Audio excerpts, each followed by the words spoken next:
Bonjour à toutes et à tous. Je vous remercie de venir nous retrouver une nouvelle fois pour les mardis des partenariats de l'appel.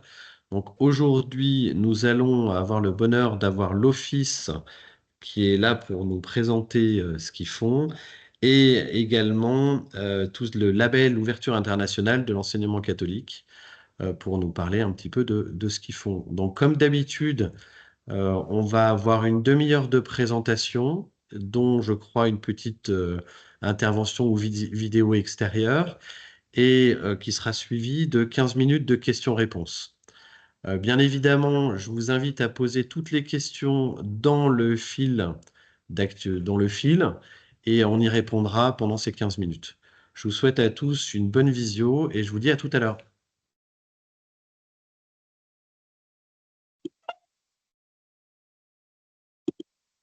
Marie-Caroline, c'est à toi. Bonjour à tous. Marie-Caroline Hamon Et Jade Garcia. voilà, nous travaillons pour le secrétariat de l'enseignement catholique à Paris et nous voulions donc en introduction de ce petit temps vous présenter le label Ouverture internationale qui est un label enseignement catholique qui est proposé aux établissements du premier et du second degré. C'est ça, donc on va vous présenter une petite vidéo pour ceux qui ne connaissent pas forcément le label. Donc ça reprend les enjeux du label, son mode de fonctionnement, etc.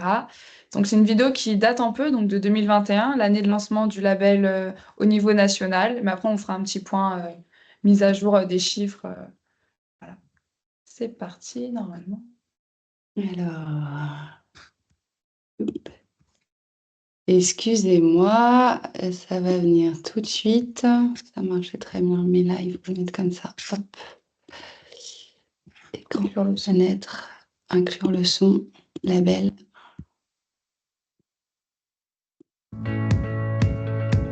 L'enseignement catholique de France propose aux établissements de son réseau un processus de labellisation pour valoriser leur engagement d'ouverture internationale. Déjà expérimenté dans une centaine d'établissements, ce label est proposé à partir de 2021 à l'ensemble des établissements catholiques de France. Le label Ouverture internationale concerne toute la communauté éducative. Les élèves, bien sûr, de l'école primaire à l'enseignement supérieur, mais aussi les adultes, quelle que soit leur fonction dans l'établissement. L'ouverture internationale d'un établissement ne se réduit pas à l'apprentissage des langues. Elle concerne également le dialogue interculturel, la mobilité pour les jeunes ou les adultes, ou encore l'écologie intégrale.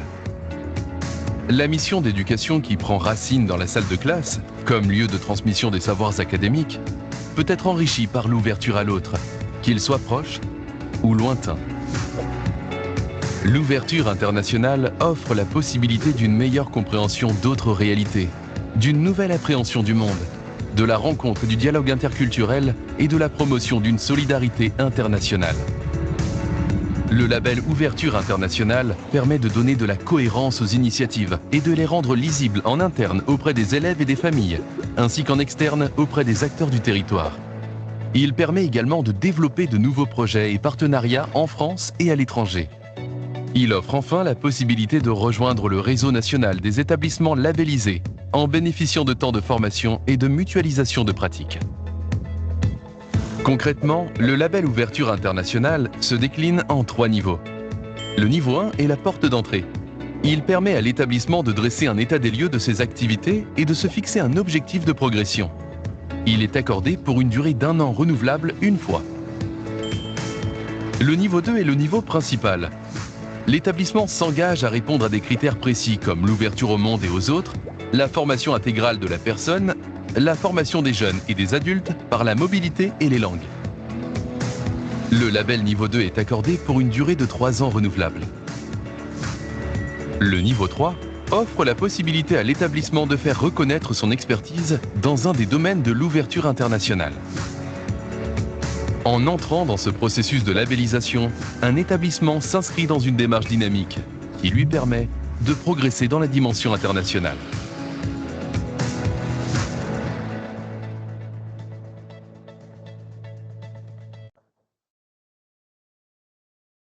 Alors voilà pour une petite présentation rapide du label. Je vais fermer ma fenêtre, hop, et reprendre le support. Hop, là. Ici. Je ne sais pas ce que vous voyez, excusez-nous. Fenêtre.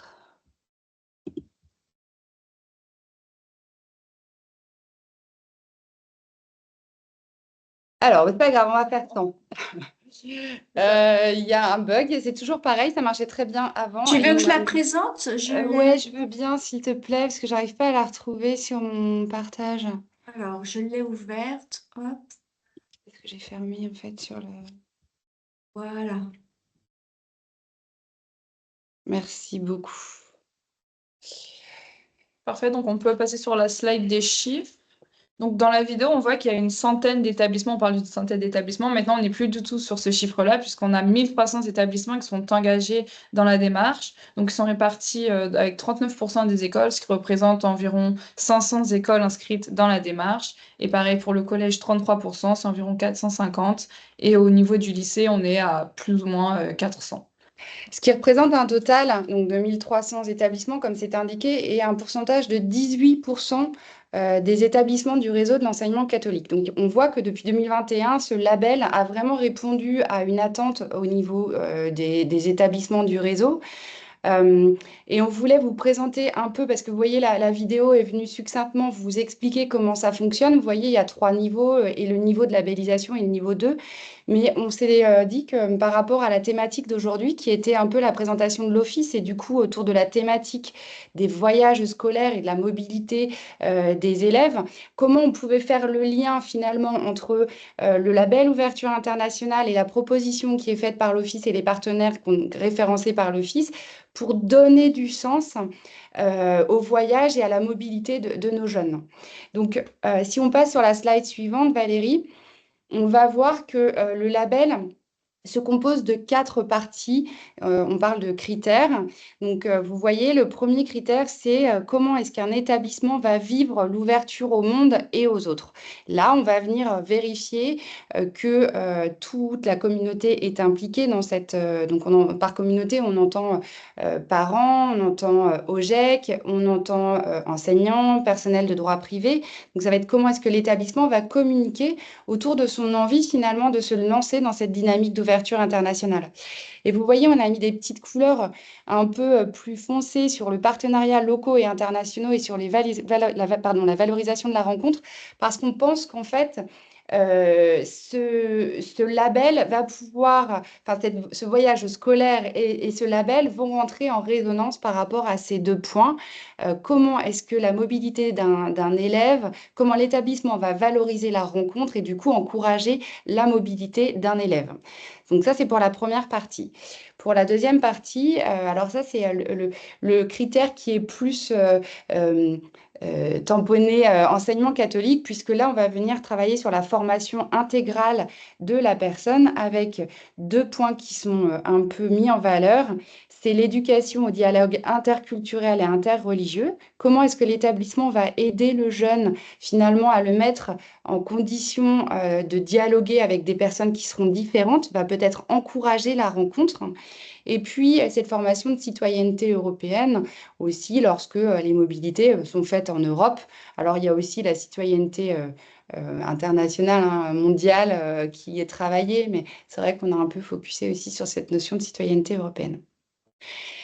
Les 2 dernières parties sont les parties vraiment liées à la mobilité, à l'apprentissage des langues et particulièrement ce critère numéro 3, là, sur comment on favorise l'ouverture internationale des élèves par les langues et la mobilité au sein d'un établissement. Donc c'est là évidemment où on va encourager l'immersion des jeunes avec l'apprentissage des langues, la valorisation du parcours et l'encouragement donc à cette mobilité. Donc c'est vrai que dans la plupart des 1300 établissements dont Jade a pu faire état tout à l'heure, la première mobilité et celle qu'on retrouve le plus, c'est une mobilité qui est Erasmus.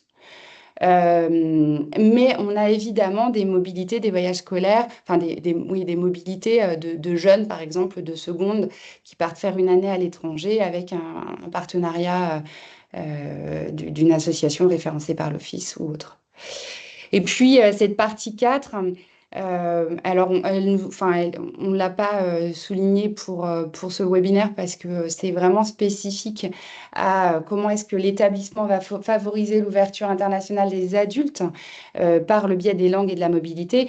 Ce label se veut vraiment global et on se dit qu'on ne peut pas former des jeunes à la valorisation de la rencontre si les adultes eux-mêmes ne sont pas dans cette dynamique-là. Donc l'idée, c'est de les encourager à aller se former sur la question des langues. Alors, c'est pas forcément en mobilité, hein, ça peut être au sein de l'établissement, voilà, par des choses qui sont proposées sur les temps de midi ou en soirée avec les profs de langue, mais aussi d'aller rechercher la mobilité via Erasmus ou via des jumelages pour aller enrichir sa pratique éducative ou son apprentissage effectivement des langues. Voilà, donc c'est vrai que Valérie, tu peux passer la slide suivante. C'est vrai que quand on nous a présenté cette thématique, de notre côté, on a vraiment vu un lien finalement parce que ce label ouverture internationale, comme on a pu le voir, va vraiment favoriser cette rencontre, en tout cas cette envie d'aller découvrir une autre culture, apprendre une autre langue et du coup va venir donner des bases aussi aux jeunes pour pouvoir s'adapter à un environnement éducatif différent. Pour vous parler un peu, peut-être pour que ça résonne aussi dans votre quotidien de parents, nous avons fait appel à Myriam Trouillet. Myriam Trouillet qui est du coup notre témoin ce midi. On peut passer la slide suivante, Valérie. Donc, Myriam est une ancienne présidente appel d'un établissement qui se situe à Nantes, qui est un établissement école, collège, lycée. Elle est membre de l'appel départemental et académique et désormais présidente au GEC de cet établissement, donc très investie dans la vie associative de l'établissement, comme vous pouvez le voir. Mais ce qui est intéressant chez Myriam, c'est qu'elle a participé au déploiement du label dans son établissement. Donc, elle a pu voir un peu le rôle de l'appel par rapport à ce label ouverture internationale et la mise en place, quelle communication faite aux parents, mais aussi quelle communication avec l'association.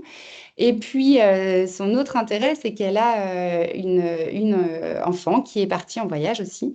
Et donc, du coup, elle va pouvoir venir nous expliquer comment finalement ce label a peut-être résonné avec le voyage, a donné du sens, a permis encore un enrichissement encore supplémentaire finalement à cette mobilité de jeunes dans son expérience. Voilà, donc on peut donner peut-être, on peut peut-être même supprimer la présentation pour présenter Myriam. Voilà. Bonjour à tous, merci Marie-Caroline.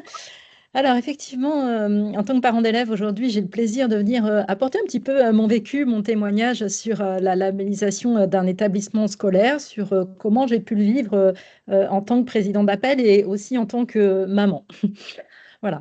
Alors, la labellisation dans l'établissement scolaire Blanche de Castille à Nantes, ça a provoqué dans l'établissement ce que moi je qualifie de bascule définitive dans l'univers international. Pourquoi? Parce que effectivement, dans l'établissement, il y avait bien évidemment l'encouragement à s'ouvrir vers les différentes langues, bien sûr, des voyages scolaires organisés, mais l'arrivée du label a fait exploser toutes les propositions, par exemple à travers l'organisation de forums internationaux qui permettaient aux élèves, mais aussi aux familles, de rencontrer divers organismes qui proposaient des voyages au-delà des voyages proposés par l'établissement.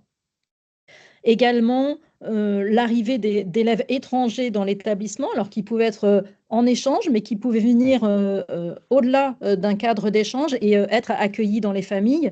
Et donc, la possibilité pour les élèves, sans participer à un échange, d'accueillir dans les familles des élèves d'autres pays et donc de s'ouvrir à la culture. Et ça, c'était très nouveau dans l'établissement.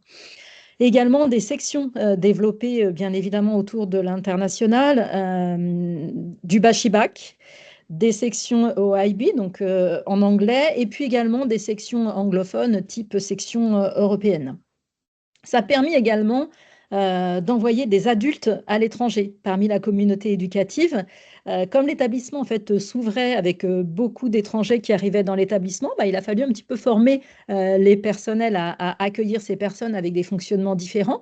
Et certains sont partis en mobilité pendant 1 semaine, voire 2 semaines pour certains, en Irlande. J'ai souvenir d'un départ en Irlande pour soit améliorer l'anglais, soit comprendre le fonctionnement dans d'autres établissements et se préparer à l'accueil de ces jeunes. J'ai aussi souvenir de journées à thème dédiées sur des pays ou des continents, qui a permis là aussi de faire basculer de façon définitive l'établissement à l'international. Et puis enfin, des méthodes pédagogiques adaptées à certains pays. J'ai souvenir de méthodes anglophones employées dans certains cours qui permettaient aux élèves de voir un fonctionnement différent sur comment au Royaume-Uni pouvaient se dérouler des cours. Donc voilà un petit peu tout l'impact que j'ai pu ressentir au sein de l'établissement. Lorsque l'établissement Blanche de Castille à Nantes a été labellisé, donc comme vous l'a dit Marie-Caroline, j'étais à cette période présidente de l'APEL. Et le chef d'établissement nous a, dès le départ, en fait, sollicité et inclus dans la démarche pour qu'on puisse pleinement y participer. Et on y a participé à plusieurs titres. Il nous a proposé de constituer un conseil international, en plus du conseil de l'appel et du conseil d'établissement habituel, qui a permis de beaucoup réfléchir avec l'ensemble de la communauté éducative à tout ce qui pourrait être mis en place dans l'établissement et comment chacun d'entre nous allait pouvoir y contribuer. Côté appel, nous avons décidé de contribuer différemment au soutien international dans l'établissement, par exemple en proposant à nos élèves de classes préparatoires de venir contribuer à notre fête familiale et contre leur contribution à notre fête familiale, de soutenir de façon financière leur départ à l'étranger. On voulait aussi inclure les classes préparatoires parce que parfois dans les établissements, elles peuvent être un petit peu à part. Et dans cette démarche, elles ont, dans le cadre de la labellisation de l'établissement, été pleinement incluses dans les actions de l'appel. Voilà un petit peu pour tout ce que ça a pu déclencher au sein de notre établissement. Alors, vous en parliez aussi, Marie-Caroline, j'étais en tant que maman touchée par cette labellisation, puisque ma fille a eu la possibilité de partir une première fois, 1 semaine en Écosse, rencontrer dans le cadre d'un échange une jeune fille. Et en fait, cet échange a été bien au-delà de l'apprentissage de la langue anglaise. Pour elles, un véritable moment de partage. Elles ont pu partager leur passion sportive, que ce soit en Écosse ou du coup à Nantes quand nous avons accueilli la jeune fille. Mais elles ont aussi partagé leurs différences que je vais qualifier de culinaires. C'est-à-dire qu'en Écosse, je ne vous ferai pas l'affront de vous expliquer les spécialités, mais ma fille a pu y goûter. Et bien évidemment, la jeune Écossaise chez nous, on lui a fait découvrir toutes les spécialités de la région. Et puis, dans un second temps, le forum international lui a permis, au-delà de l'échange scolaire, de partir entre la première et la terminale 3 mois en Californie, à Santa Barbara, pour préparer son avenir en fait, et ses études supérieures. Elle avait pour objectif de partir sur une école de commerce et très vite, en fait, à Blanche de Castille, dans la préparation des études supérieures, la communauté éducative leur a expliqué que l'anglais était essentiel dans leur cursus d'études supérieures et qu'une expérience de plusieurs mois à l'étranger pourrait les aider. Donc, elle est partie passer 3 mois suite à sa participation à ce forum des voyages. Et si on regarde un petit peu plus loin dans son cursus scolaire, aujourd'hui, elle est en 3e année d'études supérieures. Et au moment où on se parle, elle est en train de terminer son année complète sur l'université à Londres. La labellisation de Blanche de Castille dans ses choix est loin d'y être étrangère. Voilà un petit peu ce que je pouvais partager avec vous sur l'influence de la labellisation à Blanche de Castille à Nantes. Merci beaucoup, Myriam. Valérie, on passe. As-tu besoin que je remette le... Non, Oui. c'est bon pour nous. C'était C'est juste bon un pour merci, donc c'est tout bon. Parfait. Merci beaucoup. Alors, peut-être que pour Stéphane, tu veux faire la transition Parce que ces voyages, il faut les accompagner, ça demande une organisation, des contraintes d'assurance, de sécurité pour assurer à la fois les familles et assurer un séjour de qualité. Et donc l'Appel est partenaire de l'Office et même fondateur de l'Office, puisqu'on est membre du conseil d'administration. Et dans ce cadre, on vous propose une présentation par Giovanna et Laurie qui représentent l'Office pour vous montrer un petit peu l'intérêt de passer par un organisme labellisé pour assurer la qualité de ces séjours scolaires et séjours linguistiques.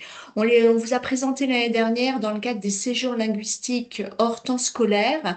On ne sait pas toujours que les organismes que vous représentez accompagnent aussi les établissements scolaires pour l'organisation des voyages scolaires sur temps scolaire. Donc, je vous donne la parole.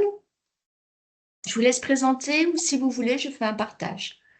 Je vais faire le partage, j'essaye. Hop.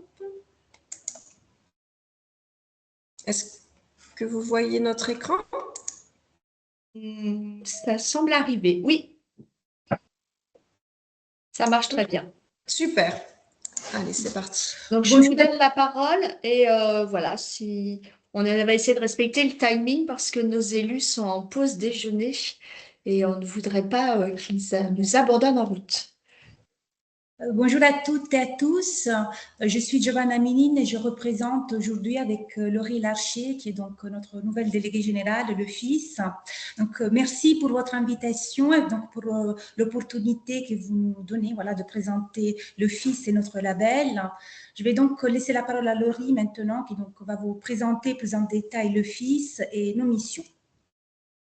Donc bonjour à tous. Donc l'Office, c'est un label des séjours éducatifs et linguistiques qui existe depuis de nombreuses années et en effet l'Appel entre autres a fait partie des membres fondateurs et donc aujourd'hui on délivre le contrat qualité et ce contrat qualité finalement nous accompagne pour contrôler, labelliser, auditer les organismes de séjour linguistique et éducatifs dans leurs différentes offres de services qu'elles proposent avant, pendant et après séjour. Et puis, on est aussi un accompagnateur pour les familles, pour les jeunes, pour les établissements ou les chefs d'établissement, les enseignants, pardon, dans leur choix d'organisme ou de séjour. Alors, on va vous passer une petite vidéo justement avec nos membres qui normalement vous présentent rapidement le label.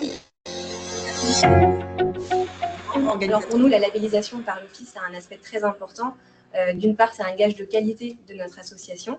Et d'autre part, ça permet aussi de faire entendre notre voix et celle de notre secteur auprès du gouvernement français, ce qui n'est pas rien en cette période parfois compliquée. Pour nous, être labellisé, c'est un gage de qualité pour nos clients. Ça veut dire que nous nous engageons à respecter les différents points du contrat qualité de l'Office, sur le suivi des participants, mais aussi sur la qualité de leurs hébergements sur place, etc. Ça nous permet aussi d'avoir une meilleure visibilité et de participer à des événements auxquels nous n'aurions pas forcément accès en tant que simple organisme. Pour nous, c'est un accompagnement rassurant et un gage de qualité et de sérieux auprès de vous, parents, qui nous confiez ce que vous avez de plus précieux. Pour nous, c'est important puisque l'Office, c'est un cadre de qualité pour les parents. Il y a des chartes que nous respectons, nous sommes contrôlés également. Et pour nous, c'est important justement d'apporter la qualité au séjour. Faire partie de l'Office, pour nous, c'est important de faire partie d'un ensemble d'organismes linguistiques de qualité en assurant un suivi de nos participants depuis la prise de contact au premier jour jusqu'à leur retour en France en fin de formation. La charte de l'Office permet de rassurer les parents et les enseignants sur l'organisation du séjour, que ce soit au niveau de l'encadrement, de la qualité des familles, du suivi avant, pendant et après le séjour. Elle permet aux organismes labellisés d'être vigilants sur la qualité. Être labellisé, c'est la reconnaissance du travail bien fait. La labellisation l'Office garantit un certain standard en fixant des critères de qualité à respecter. La labellisation protège d'un côté les participants et de l'autre la profession et les organismes. Pour nous, c'est un gage de qualité. Nous sommes régulièrement contrôlés, nous avons une charte à respecter. C'est un véritable engagement, donc un plus pour le participant.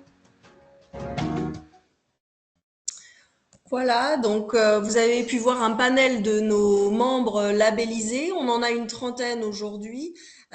Donc comme vous avez pu vous en rendre compte, en fait, il y a des organisateurs qui sont spécialisés séjours linguistiques, donc courte, longue durée, école de langue.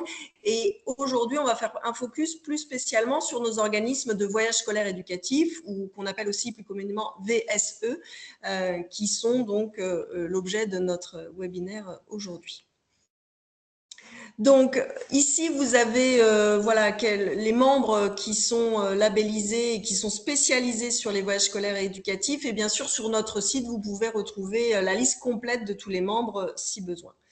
Alors, le contrat qualité, donc pour information, les différents critères que vous pourrez retrouver à l'intérieur de celui-ci, en fait, ont été élaborés par les fédérations de parents d'élèves, dont l'APEL, la FCPE et aussi des associations de consommateurs agréés. Les critères sont nombreux, je ne vais pas tous les passer aujourd'hui, mais on vous en a mis 4 qui sont les principaux. Vraiment, aussi bien les organismes labellisés que nous, lors des audits, on contrôle que le suivi, par exemple, est permanent pendant et après le voyage.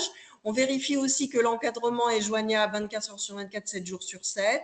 On vérifie, par exemple, dans les hébergements que les règles sont conformes, notamment en termes d'accueil, aussi bien dans les familles d'accueil que dans les hébergements collectifs.